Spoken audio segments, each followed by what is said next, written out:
Cannabis Common Sense, the show that tells the truth about marijuana and the politics behind its prohibition. Hello and welcome to another exciting edition of Cannabis Common Sense. We have a great show for you tonight. Standing by in the wings is John Cornett and his partner Jim Dawson. Sorry, Jim. And how are you folks tonight? Pretty good. We have a couple outstanding guests. Right here beside me is Mr. Anthony Taylor with Compassionate Oregonians, who's been leading the charge in lobbying in the Oregon legislature over the past year, basically, but in the legislative session here in Oregon that just ended this week. And right next to him is Dr. Philip Levesque and my joint host, Mr. Casper Leach. We have another interesting hip news segment, a lot of interesting show and tell items, and we'll be back in just a moment after we bring on our infamous Dancing Cannabis Leaves. I feel the force.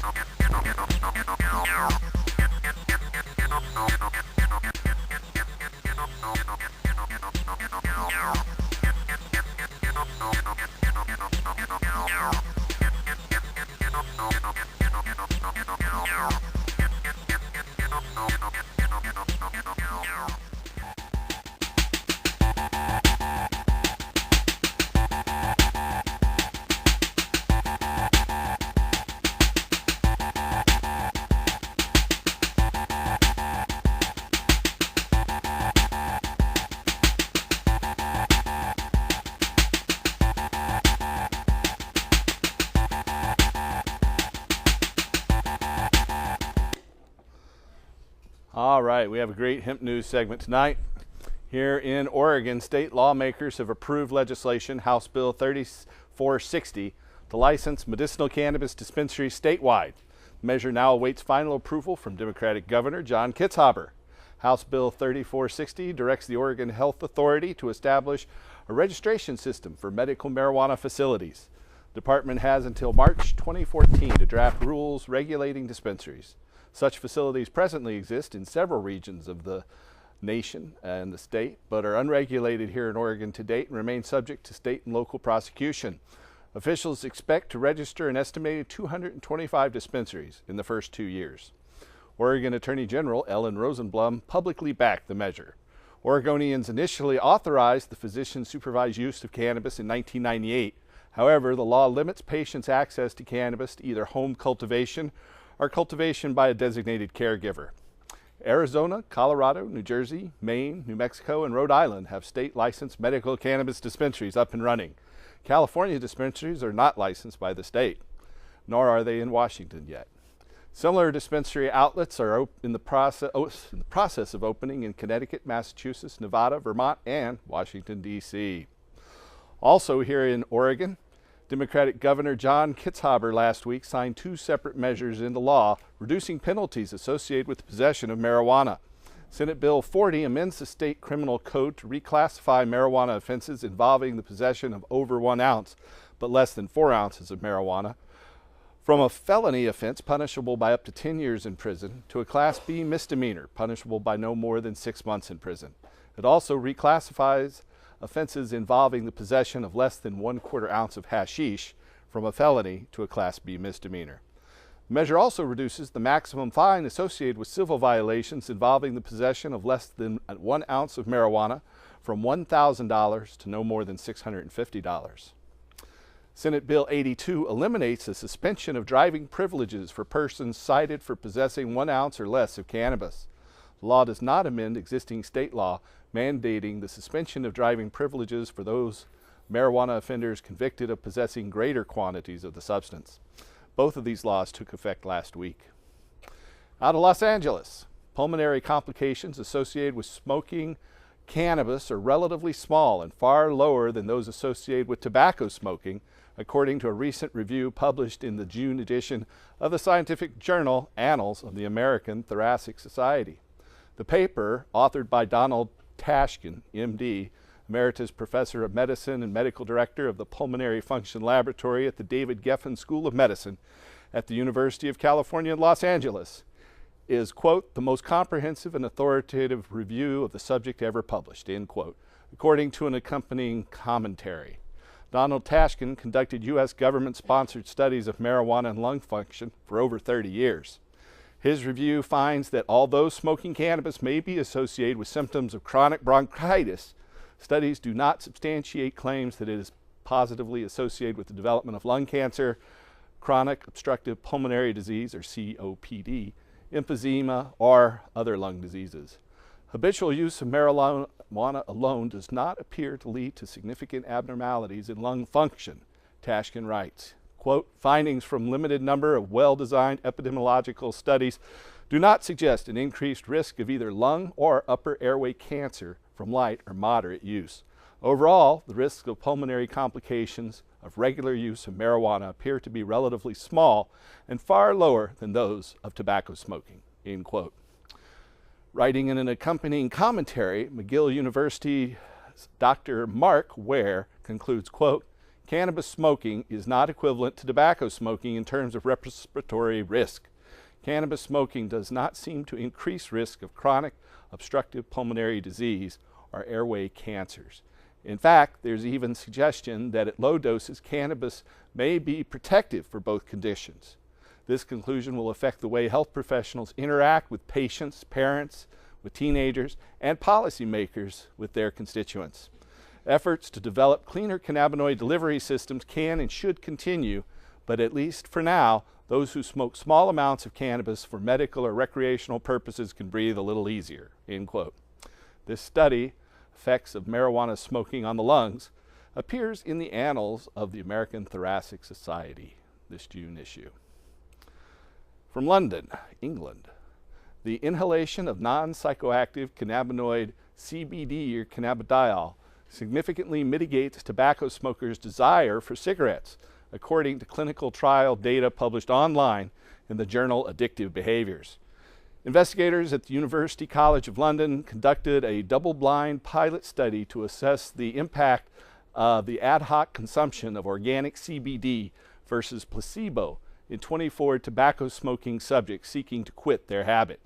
Participants who were randomized to receive an inhaler containing CBD or placebo for 1 week. Trial investigators instructed subjects to use the inhaler when they felt the urge to smoke. The researchers reported, quote, over the treatment week, placebo-treated patients showed no difference in the number of cigarettes smoked.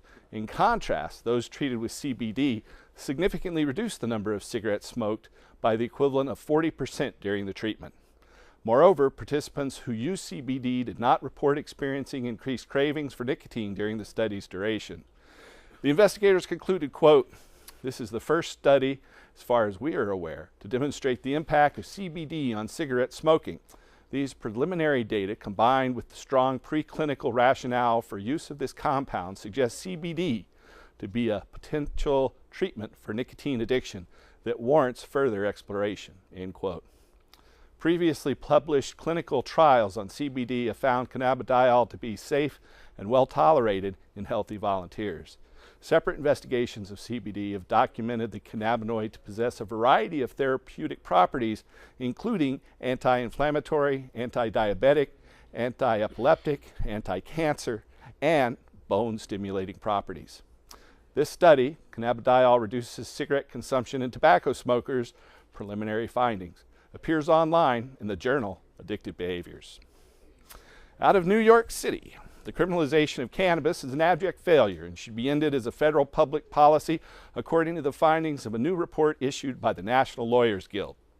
States the report, quote, ending the prohibition of cannabis would offer multiple benefits. Legalization would help transform the marijuana industry into a stable, regulated one.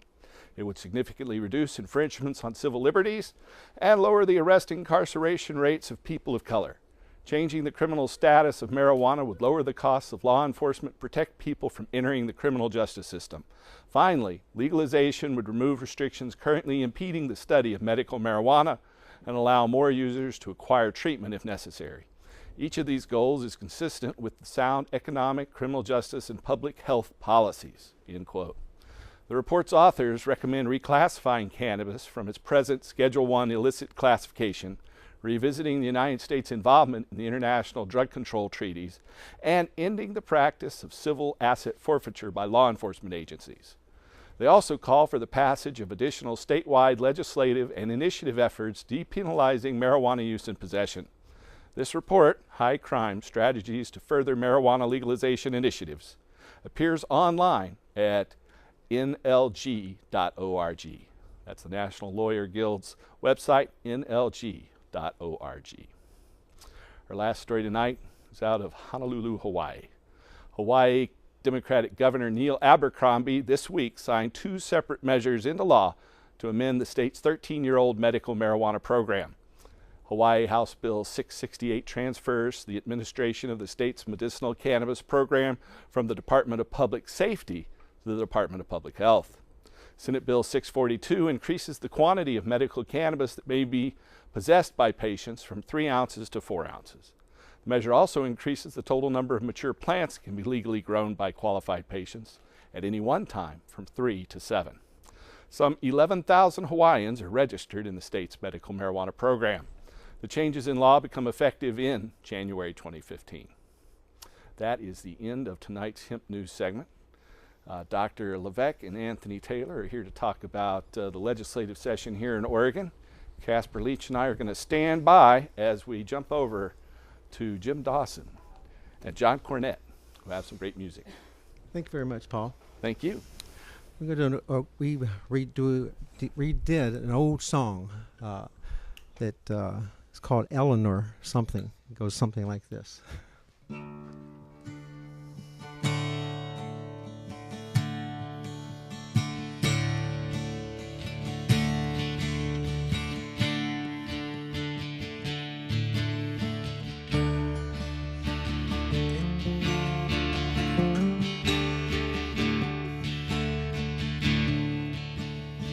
Eleanor Rigby picks up the rice in the church where her wedding has been.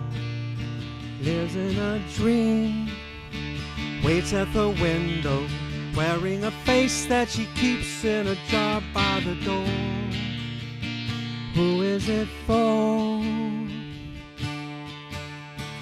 All the lonely people, where do they all come from? All the lonely people, where do they all belong? Oh, look at all the lonely people. Oh, look at all the lonely people. Father Mackenzie writing the words of a sermon that no one will hear.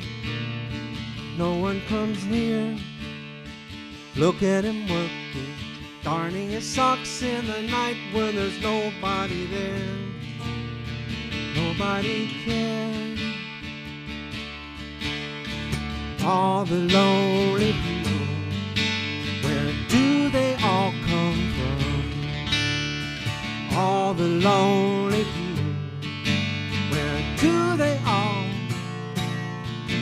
belong? Oh, look at all the lonely people. Oh, look at all the lonely people. Father Mackenzie died in the church and was buried along with her name. Nobody came. Father Mackenzie wiping the dirt from his hands as he walks from the grave. No one was saved. All the lonely people, where do they all come from? All the lonely people, where do they all belong? Oh, look at all the lonely people. Oh, look at all the lonely people.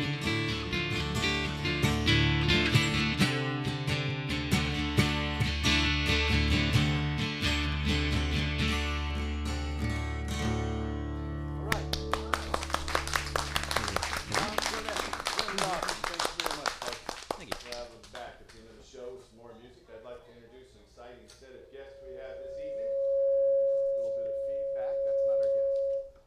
We have Mr. Anthony Taylor sitting here. Hey, Anthony, I want to thank you for. Okay. I'd like to remind our audience that we are all volunteers here. This is a volunteer show, and the studio is shared by many people. You never know what's going to happen. How are you, Dr. Levesque? Well, I wish I could hear now, anyhow. Your hearing's still going? After 9 years, your hearing's going, huh? Hey, Casper, how are you this week? Happy that other people heard that besides me, because normally it's just the herb I smoke that made me the only one in the room who hears those kinds of things. Okay, we'll have to look into that a little bit more. Well, first of all, I'd like to talk to you, Anthony, about the legislative session. I know last year, right after the election, you started going around the state and having meetings talking about lobbying. And you, along with, is it Cheryl down at the Compassionate Use in That's Eugene? correct, yes. Formed an organization, Compassionate Oregonians. Is that the? Compassionate Oregon, right. And we formed that right as the session was starting so that we could, bring in some contributions to help fund our effort. And we were marginally successful at it. We still have a positive account. Well, that's good. That's a lot better than a negative one. Yes, it is. Especially in the hemp movement. That's true. Absolutely. And so I know that one of the first things that passed was something that Dr. Levesque had been advocating for as a World War II veteran, and that is adding post-traumatic stress as one of the conditions for medical marijuana. That's correct. Senate Bill 281, introduced by my own senator, Senator Boquist, a Republican in the Senate. And what district does he represent? District 12. It's McMinnville, Albany, Corvallis, Monmouth area. I see. Okay. Yeah. So I talked to him in September about it, and he had it introduced, and we had it pre-session filed. And with a little bit of surprise to everyone, it was scheduled for its first hearing 3 days after session started. So we were off and running, and with the help of people like Todd Delato, Sam Chapman, and others, put together the panels that presented testimony. And it was very compelling testimony. It lasted about 40 minutes longer than the hearing was scheduled to go, and every bit of the testimony was compelling. So, Dr. Levesque, I know you've been advocating for that for some time, including appearing on this show and talking about it. Absolutely. I am a victim of PTSD myself. Too many artillery barrages will do it to a person. And that was back when it was called combat fatigue, right? It wasn't PTSD yet. Well, or was it shell shock? That was mostly in the First World War. All right, okay. First World War was shell shock, but then it evolved into combat fatigue. It's terror fatigue is what it is. And just like I say, if you've been through a couple of artillery barrages, you know what I'm talking about. You're no artilleryman, though, I was in the field artillery in the U.S. Army, but it was during Jimmy Carter's presidency. I hate you. I'm sorry. You're welcome. I never killed anyone with my field artillery. But a lot of us have might have scared some. terror problems. You know, we've suffered through the Bush and the Obama administration. Yeah. Okay. So just that alone makes me PTSD. So Anthony, Well, I personally think that any of us, like yourself and myself, that have been in this drug war for the last 30 years plus should qualify automatically for PTSD. Yes. Yeah, if you've had your door kicked in once or twice and people come in waving guns in your face, that can be pretty terrifying too. Absolutely. And facing lengthy periods of incarceration is no fun time either. Okay, but after passage of Senate Bill 281, the governor signed it into law. So I remember back in 1997 when Oregon's Governor Kitzhaber, during his first terms as governor, signed the bill to recriminalize marijuana possession. Wow. And we had to gather 90,000 signatures to stop that from going into effect. So I was a little doubtful as to how Kitzhaber would break. But, he reads the polls, and we're happy to say he's come out and signed all the bills so far. So far, we're just waiting for him to sign 3460 and House Bill 3194 as well. So once we get those done, if those get signed, we will have had one of the most successful legislative sessions I've ever been a part of. Well, I think it is historic in terms of not just Oregon, but even the nation. I mean, outside of the the legislature in Oregon and Colorado moving to implement their initiatives. This is by far the most productive legislative session in marijuana policy history here in the United States, here in Oregon this year. Yeah, I would go along with that. I want to thank you for your hard work down there with little financial support Well, you're welcome. and a lot of legwork. A lot of legwork. Yeah. How many miles do you think you drove over the past, what is it, about 9 months, 8 months? It's been about 7 months that we've been going at it since January, although we were active there in September, as early as September, because the deadline for getting stuff pre-session filed was the middle of September. So we had to be down there early So and often.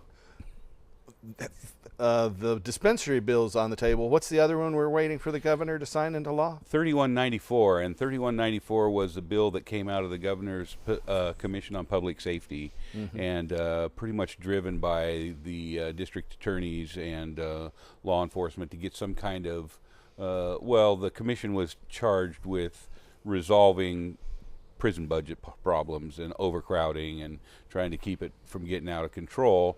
And so they have made some changes to the marijuana laws in this bill. And by the time we get everything done and signed, it will be very hard, unless you're caught within 1,000 feet of a school, basically. Are charged under federal law. Yeah, to go to prison for marijuana at the state level. And that's huge. That is huge. That is. Yep.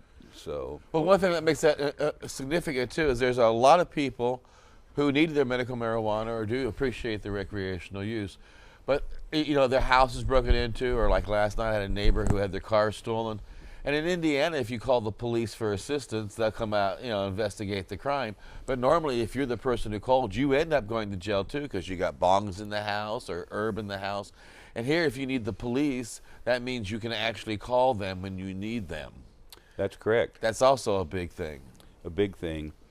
And the people that are facing sentencing right now are looking at a much lighter, well, I don't know if you can consider it lighter sentence, but the sentencings have changed, and so those people that are caught with a little bit more than an ounce aren't facing 10 years in prison anymore. So that's been a pet peeve of mine for a long time, and I'm glad we Unless they're finally got charged that. under federal law. Unless they're charged under federal law. Yeah, because So it's always throw horrible that to see caveat in there. someone's life just taken from them. Because 10 years of a person's life is huge.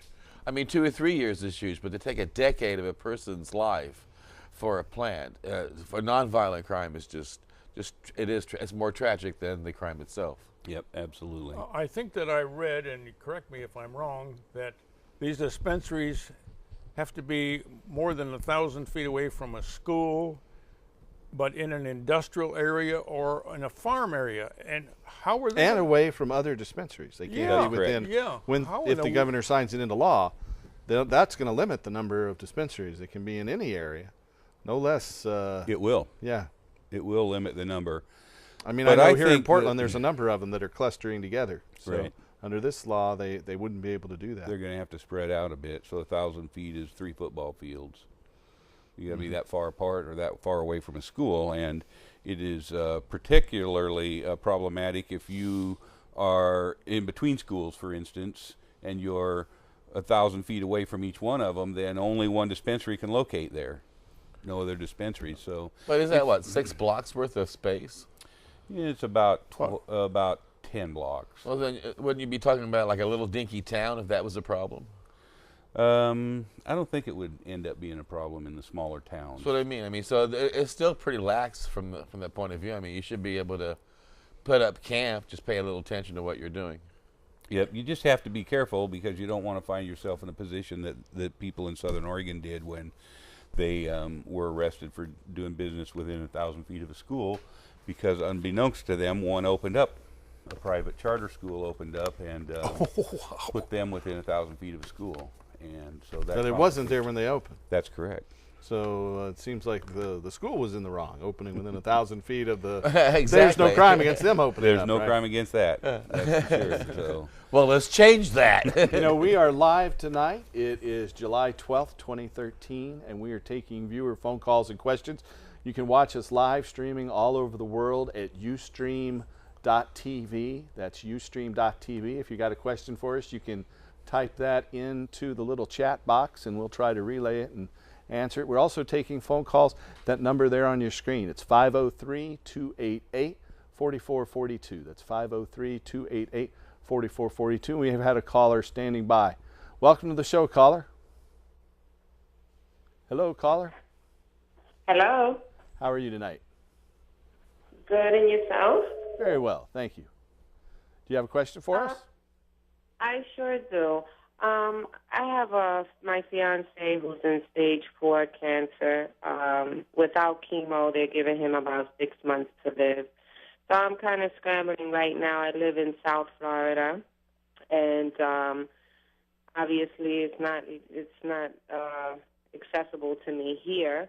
But I'm trying to see how I can make this Rick Simpson oil myself, and I'm just confused on solvents and the process.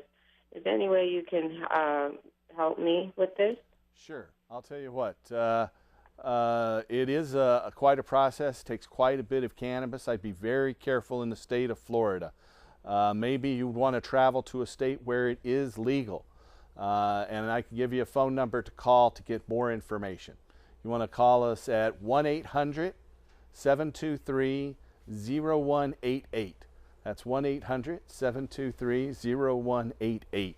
And someone who's running one of the cameras behind the scenes here will probably be taking that message, and we'll be calling you back tomorrow to see what we can do to help. Oh, thank you so much. You're welcome. Again, that number is 1-800-723-0188. We'll have it on the screen here in just a moment. Thank you so much. And my best of luck. I recommend that you go with both the allopathic chemotherapy treatment and use Rick Simpson oil or a high concentration cannabis oil, and don't rely on one or the other to attack it from multiple fronts, and that's going to have the greatest chance of success. That's great advice. Thank you so much. You're very welcome.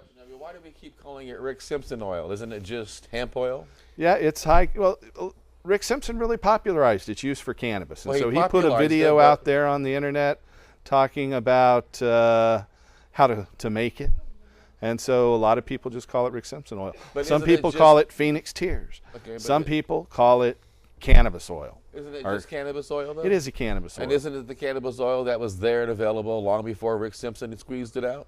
Yeah. Well, then it's just cannabis oil.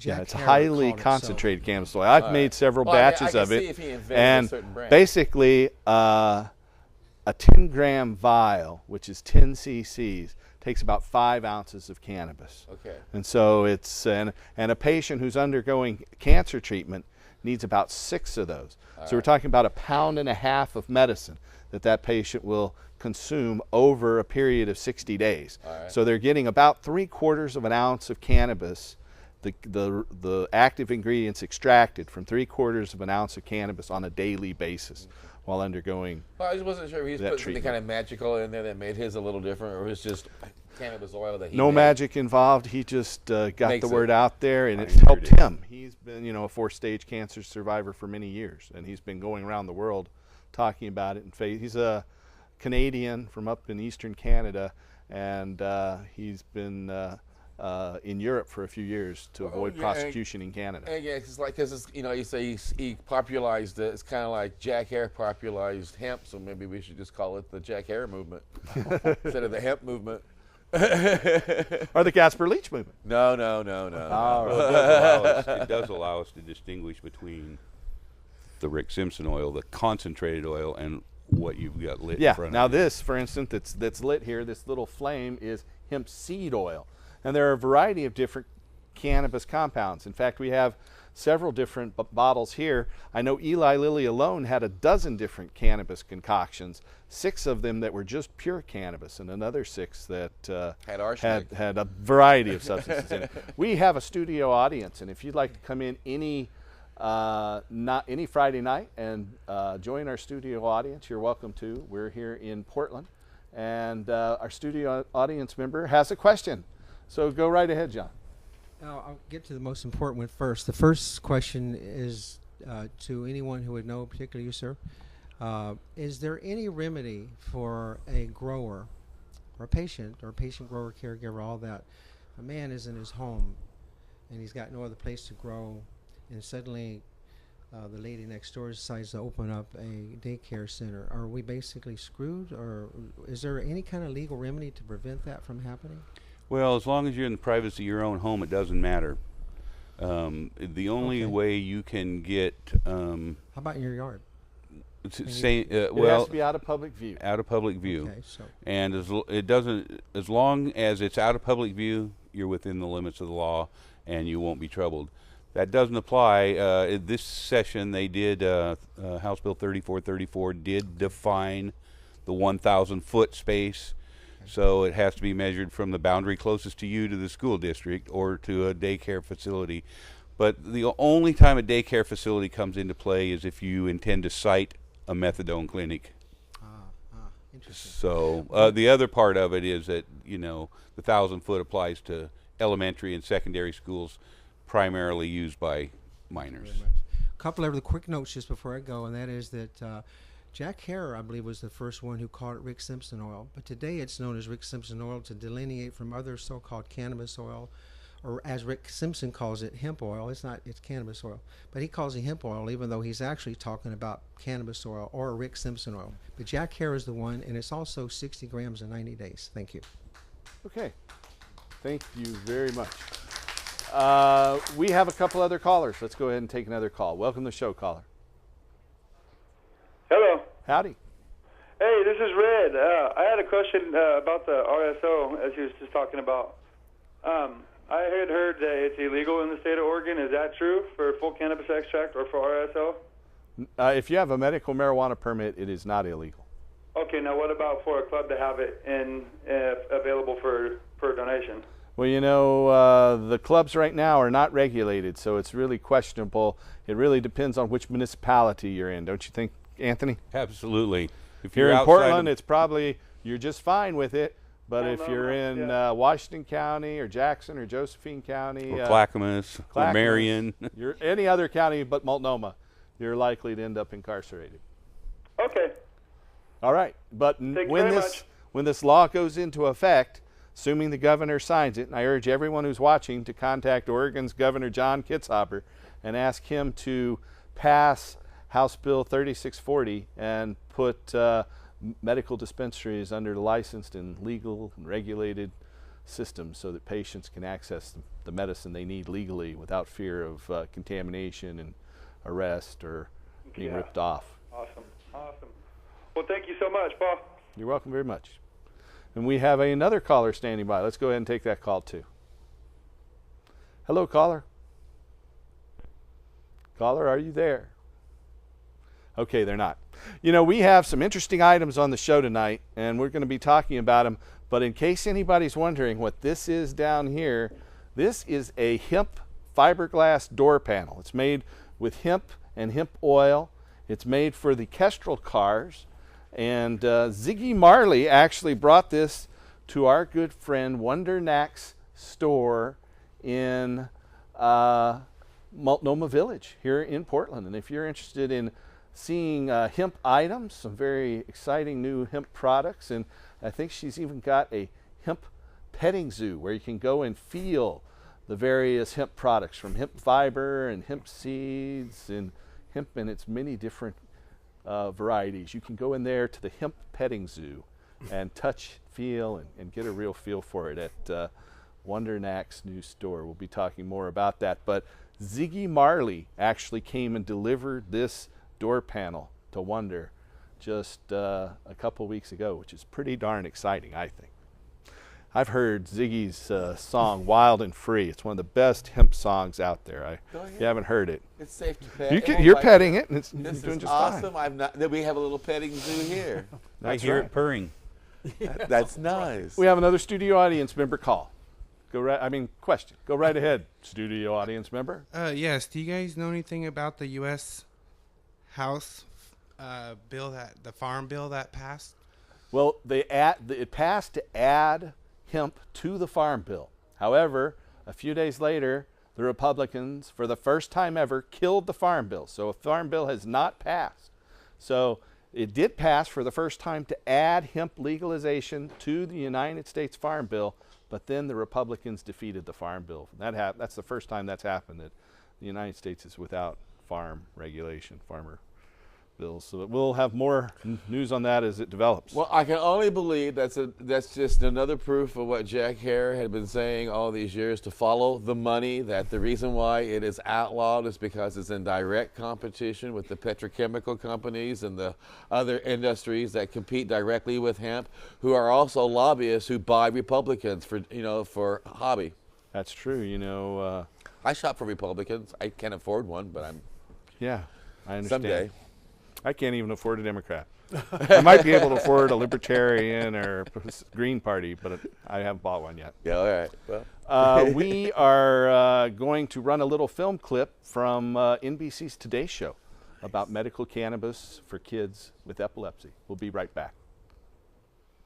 Back now at 7:42 with the new controversy tied to medical marijuana. It is legal now in 17 states, and now some parents are using it to treat their very young children. Dr. Nancy Snyderman is NBC's chief medical editor. Nancy, good morning to you. Hey, Savannah, we've talked about medical marijuana for adults for a long time, but increasingly doctors, parents, and communities are getting behind this for children. It is a controversy that is not going to go away. This mother is making a drug deal, buying marijuana. Is this the Roma oil for you today? Yes. But this sale is not for her. It's for her 10-year-old son, and it's all perfectly legal. This pot is being grown specifically for Zakai Jackson in Colorado by a team of brothers who legally grow medical marijuana and process it for him into a special syrup for sale at their drugstore. Heather Jackson says this dope is saving her son's life. When Zakai was 6 months old, he was diagnosed with a form of epilepsy that causes life-threatening seizures. He was having 60 to 250 seizures a day. He would stop breathing. All the air leaves his lungs, and he does not take another breath until that seizure is over. She says she tried 17 medications and treatments. Nothing worked. Desperate, Heather made a tough decision to try one last doctor's recommendation. We are Christians, we are conservative, and we're using medical marijuana. So that's kind of a big hump for people to get over. Heather says the results were immediate. I probably stared at him for a good 3 hours after his first dose, and then I fell asleep. I didn't feel any seizures after his very first dose. He has been seizure-free for 9 months. In 17 states, kids are able to get medical marijuana to treat everything from autism to cancer to seizures. Their lives are completely changed. They can eat, they can put on weight, they can sleep, they can actually have a normal childhood. Dr. Getty says that the marijuana plant, also known as cannabis, can dial down nerve cell stimulation and stop seizures without getting kids stoned. And that's because medical marijuana can be bred with a low level of THC, the compound that gets you high. But critics include the American Academy of Pediatrics, which says that growers are jumping the gun because this remedy has not been clinically tested.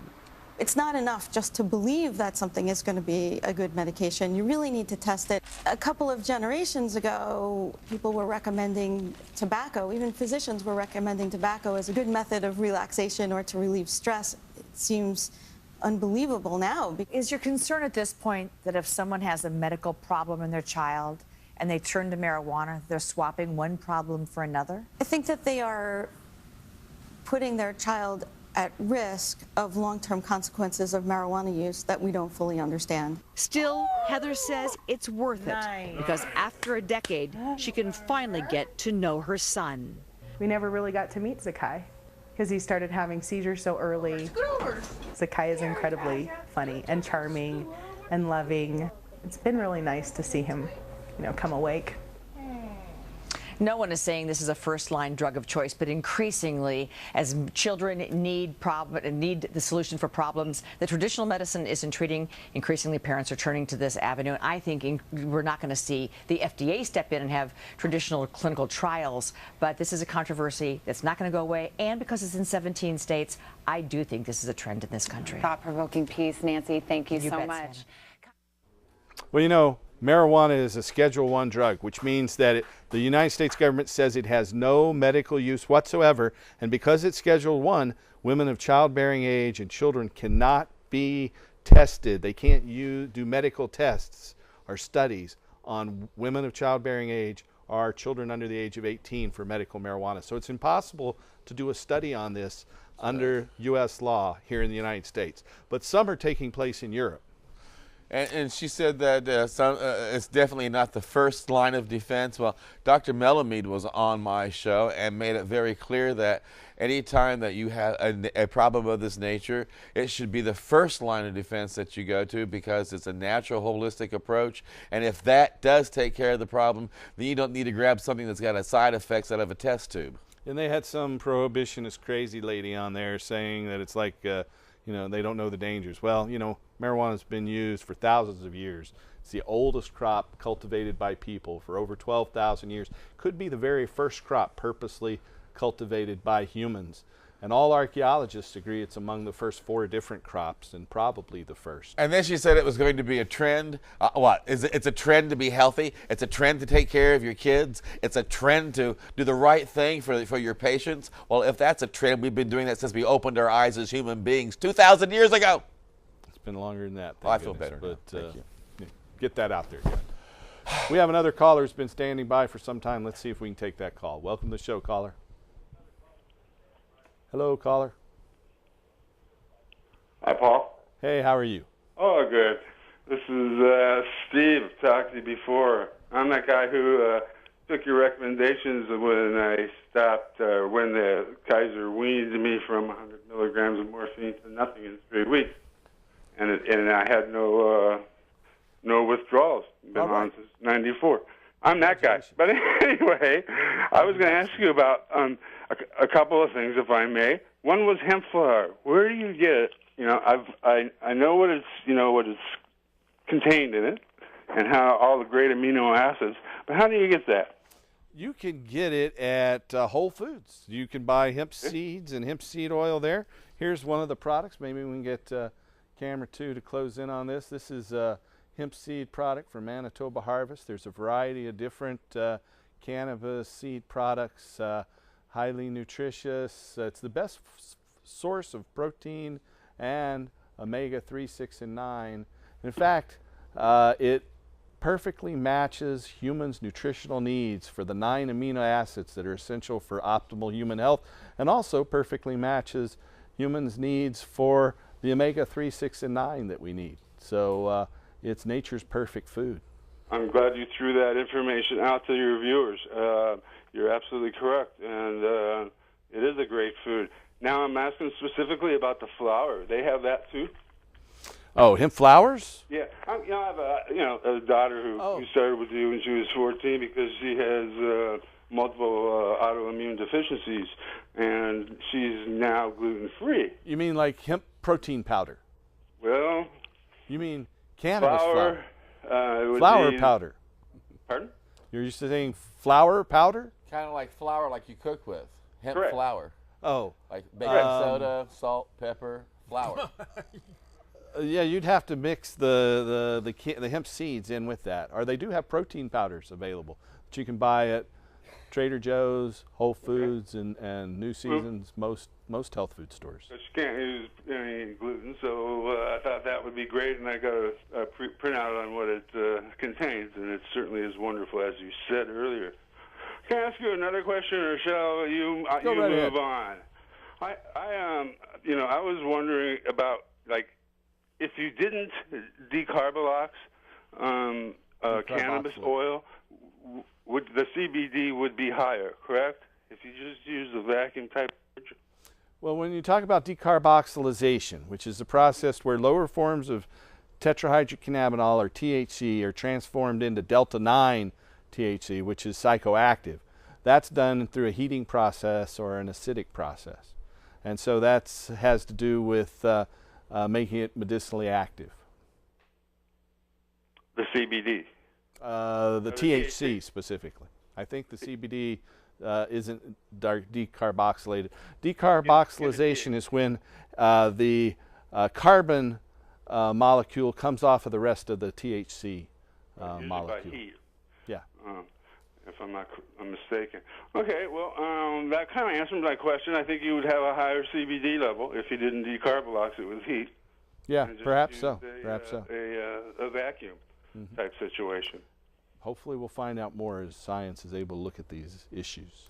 You know, I was wondering, I asked you about a clinic you were thinking about opening once for pain patients because, you know, really being off the medication totally has decreased my quality of life.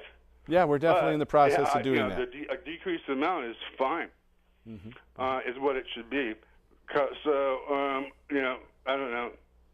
I was wondering if you were going to do that. Yeah, we're in the process of doing that. How soon that might be? Probably 4 or 5 months, sometime before the end of the year. Cool. And great. And now I guess I'll call your office about talking to them about some slanderous things that were said in my chart, and if they had any advice for me. All right. So thank you for your information. You're very welcome. You have a great night. You too. Thanks Can for I your call. respond to Nancy Please. Seiderman, whatever Please her do. name is? This is really strange. The doctors in California found out that cannabis was good for epilepsy over 10 years ago. And the first Westerner who found this out was O'Shaughnessy in India. It was good for convulsion. So this is a great big deal for her. Just finding this out. That's right. I'm glad she learned how to read. And may I share something? Sure. I noticed that we have this great book here, written by Dr. Levesque. Yeah. His first 2 editions were carved in stone. It's now translated into paperback, a paperbook. Appreciate that. I remember when Dr. Levesque first brought me these stories written on typed with some handwriting in there, and I scanned them and helped him put those into to digital form so it could be printed. And this is a great little book. Tell people how to get a copy of this. Right here. I've sold 4 of them Well, they're already. not here now when they're on rerun if they want to buy this. Go to salem-news.com. If you want to find Dr. Levesque's book or read his frequent columns, go to salem-news.com. Now you know why you don't sell many. They're here. Can I tell you? Yeah, go ahead, tell my Doctor. story. A lady in South Carolina found my book advertised on our website, and she phoned up Amazon, and Amazon says we have 2 of his books. The first one is autographed by the author himself for $100, and the other one is without his autograph for $6. Which one do you want? So she bought the $6 one, but Imagine that. But she phoned me up and told me about this, and so I told her, I says, ma'am, as far as I know, I autographed every book that I sold. You have a stolen copy. That's interesting. Okay, so we have some very interesting items for our show and tell. That's what they called it when I was a kid. Nowadays, they call it sharing. But the first one is this huge hemp rope. We like to thank Eric Leutz, the hemp man, for sharing his huge hemp rope here. And then right next to it, we have some little hemp twine. Then down below, I don't think they can see all that. They'll have to switch cameras. No, they can. There is the Kestrel car. This is a hemp biomass composite electric car that's in production, experimental production in Canada. And so you can find out, it's not available on the market yet, but there is this nifty hemp panel door right below the screen. Maybe we can get a larger 2-shot. There it is, this hemp panel that Ziggy Marley brought to Wondernack and her store NACA in Multnomah Village. And we recommend you go in there, check out her hemp petting zoo. You know, we talked a lot tonight about Jack Herer and his book, The Emperor Wears No Clothes. And we like to thank ICO for bringing in this very first edition, 1985 edition of The Emperor Wears No Clothes, Jack's treatise on hemp and cannabis. I got one of those. Yeah, and mine is signed and it's available for $100. I have a box of them signed, actually. You know, this first edition was actually put together in my house back in 1985. Jack had 3 little kids at the time. They're grown now, of course. But back in that day, cut and paste meant scissors and glue. We didn't have personal computers for desktop publishing. So he took over, he couldn't have these stacks of paper and pictures all around his house because his little kids would just mess it all up. So he came to my house. I didn't have any kids then yet, and took over my house for a couple months along with Carolee and Bryce, and they put together the very first edition, this edition of The Emperor Wears No Clothes, which is now, I think, in its 13th edition. We'll have the 13th edition here on the show in the very next week or so. Right here is a copy of Popular Mechanics that has a number of hemp items in it, and some of them are marked. We recommend you check out this 1941. No, this is the one for 41. It was the February 37 one. It's hard to get that one, harder to get that one. Then right here we have a cannabis bottle from Eli Lilly. And you can see this is a full 16-ounce pint bottle. It's fluid extract number 96. And they had another half dozen products. This one is circa 1918. Big bottle right next to it. Maybe we can get a close-up on this. Let's close in on it. And you can see this is a cannabis pills. And this actually still has the pills in it, or some of them. And this is from Park Davis. You can see right along the bottom here. Says it's Park Davis. So not only did we have Eli Lilly, we also have Park Davis. These are two pharmaceutical companies that are still in existence, but do not currently offer So that oil cannabis from Lilly, medicine. is that kind of like the hemp Simpson? No. Now this oil here is hemp seed oil. This is some of it outside of the cup, and you can see it's kind of green. And this is pressed from hemp seed, and you can take this oil and pour it into any diesel engine, turn the key, and it will run any diesel engine with no conversion whatsoever. Cleaner and so too, right? this is it's much cleaner than petroleum products. Petroleum puts out these small particulate matters that are highly toxic. The And exhaust hemp smells seed a oil, little like skunk, though. Yeah. Hemp doesn't do that. And so this is, we're going to have this on every week to illustrate that cannabis energy, this is the whole reason that marijuana is illegal, folks. Marijuana is illegal to help centralize political and economic control, because it takes billions of dollars to pump oil out of the earth and process it into products, where any farmer with an acre of land can grow over 300 gallons of this hemp seed oil, and the byproduct of that is 6,000 pounds of protein, 25 tons of hemp hurd fiber for paper, and 5 to 10 tons of hemp bast fiber for canvas, rope, lace, and linen. So this is cannabis energy at its very best, and this nifty little new cannabis energy drink from Austria. And so one last thing, there is an event at Multnomah Wellness coming up very, very soon. It's going to be Saturday the 20th, 4 p.m. to 10 p.m. That is at what is the address? It's 818 Southwest 1st Avenue. That's 818 Southwest 1st Avenue. I'll be there talking, in case you don't hear me enough on this show. And there'll be, you can sign up for the hemp stock as a volunteer, and there'll be music, food. Come check it out. Food? Food. You'll be there now. I'll be there. Hell yeah. All right. I always got the munchies. Can I explain how that was tested for Yes. medical use? Go right ahead. Eli Lilly and Park Davis worked together on this, and both of these companies had the biggest part of the market. They made their test with dogs, and they would inject the cannabis preparation under the skin. And remember, it's very poorly dissolvable in water, or just very, very slightly, but it was an oily type of a mixture. And the test was, when it was in full effect on the dog, stage 1 was stagger. Mm-hmm. Stage 2 was fall. And so between those, they wanted to have the effect on you, what you might say is slight inebriation, so that you would stagger when you walked or something like that. But I rarely get that way on cannabis. yeah, but if the dog fell, that was obviously too much. That was a little bit too much. Too much. So all of these cannabis products went through this test with dogs to see what's going to be the human dose. Listen to the name cannabis. It's much like canine. So obviously, the Latin root of the word is similar. Yeah. True. So we are just almost out of time here.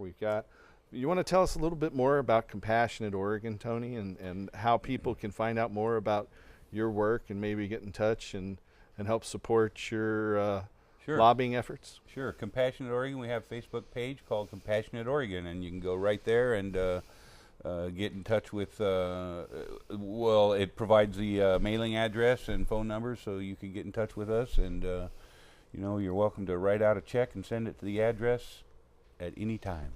All right, and so what is a phone number? Do you have a phone number? My phone number is 971-241-2707.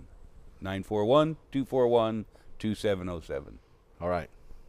971-241-2707. All right. That's great. So, Doctor, Salem-news.com. Yep. You're I have over 200 articles, most of which I wrote, but I also a whole bunch of other people writing about me. And last week, Associated Press stole one of my titles and then wrote an article about it. Well, how could they do that? Yeah, how could they do that? I don't know. So, Casper, tell us about your radio show. AmericanFreedomRadio.com, Monday through Friday, 10 to 11 a.m. Make it a point to tune in and listen. We are having a special presentation every Friday in August, 2 hours.